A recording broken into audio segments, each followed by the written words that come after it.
ਜਕਾਰਾ ਬੁਲਾਵੇ ਨਿਹਾਲੋ ਜਾਵੇ। ਧੰਨ ਧੰਨ ਬਾਬਾ ਦੀਪ ਸਿੰਘ ਜੀ ਦੇ ਚਰਨਾਂ ਨੂੰ ਭਾਵੇ ਸੁਣ ਕੇ ਨਿਹਾਲੋ ਜਾਵੇ। ਸਤਿ ਸ੍ਰੀ ਅਕਾਲ।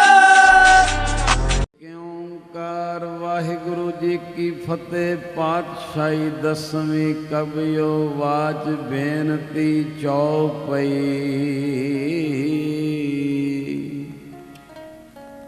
हमरी करो हाथ दे रक्षा पूर्ण होए चैत की।